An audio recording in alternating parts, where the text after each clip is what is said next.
Hi guys, how are we this week? I've got a bit of a different video lined up for you today. We're going to have a bit of a handling video and I'm going to tell you about some of the animals I've got. So let's get into it. This here is my painted bullfrog. It's got a few other names. It could be called a banded bullfrog, a rice frog, a bubble frog. It's a really interesting little guy.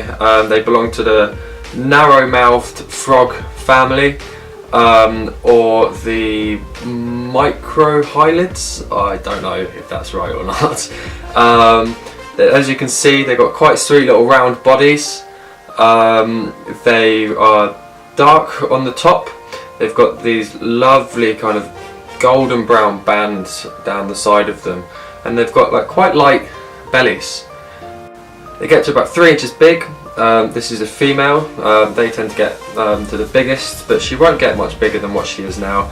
They can live up to about 10 years, so they're quite long-lived, similar to tarantulas actually. They live in Southeast Asia, so you'll find them on the forest floor or in rice fields. They can also be called rice frogs, because they like the humidity and the water that's found there. Oh, where are you going? So they've got a few different ways to defend themselves. They can blow themselves up to make themselves look bigger. They release toxins, excrete toxin, or they can actually urinate on you. There's not much to really say about them. They're just little balls of flesh and blobbiness, really. They're narrow-mouthed frogs, so they eat smaller foods.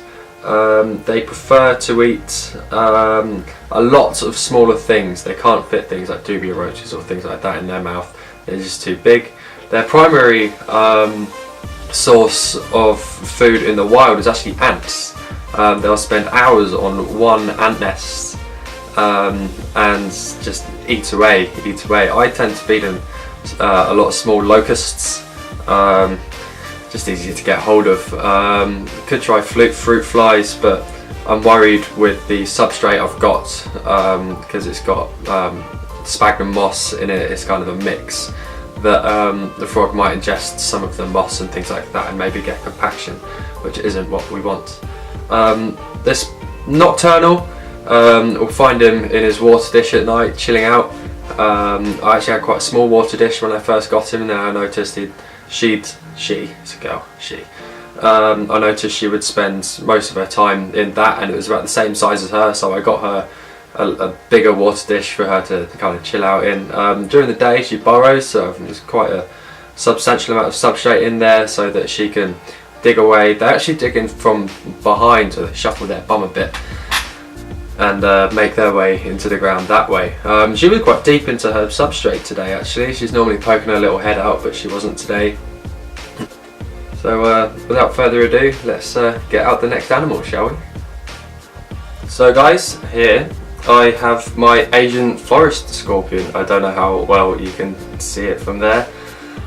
These are a subtropical species of scorpion.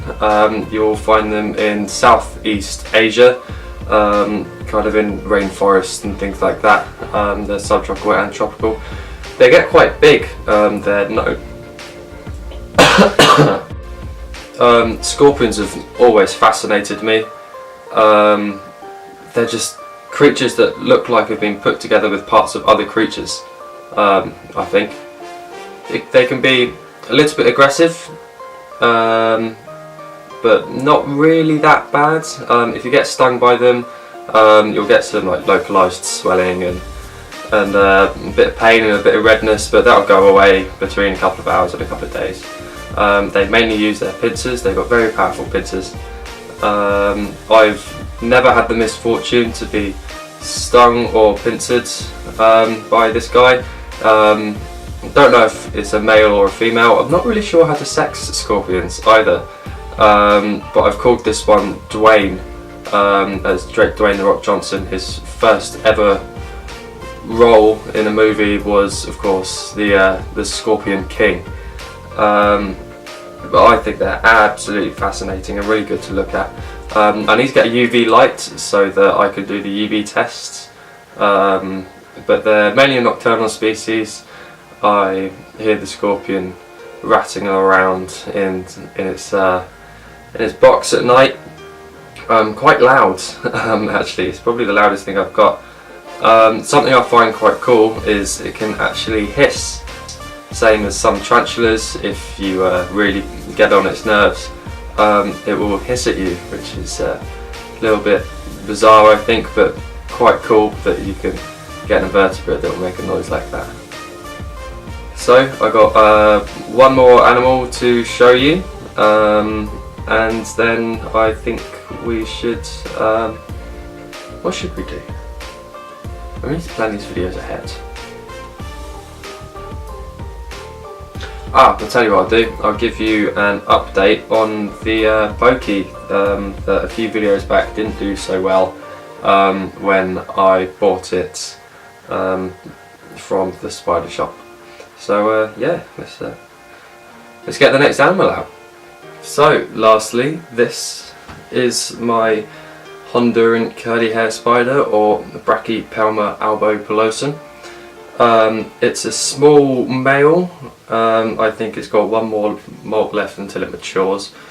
I've already had some hair kicking off it. I'm a little bit nervous it might bolt on me. I haven't handled it in a little while. It's the only spider I've got at the moment I really can handle. All the others are slings or my pumpkin patch, which I'll show you now. It's still quite small, but it's really skitty actually. I got these shots when I sprayed its enclosure yesterday, and it bolted on me and scared the life out of me. I slammed the lid shut so it didn't get out. But I haven't seen it in a while. It's been hiding away, so there it is. I don't think I've shown you guys that one yet. Really, really pretty spider. But back to my Brachypelma. My mother named it Aragog, of course the spider from Harry Potter. It's alright, likes to kick hairs when he, I think I sexed it right as a male, I don't know, a little bit likes to kick hairs when he can. Never got a threat posture, although I've heard stories that people have had threat postures of Brachypelma albopilosum before, but are they old world or new world? I always get those two mixed up.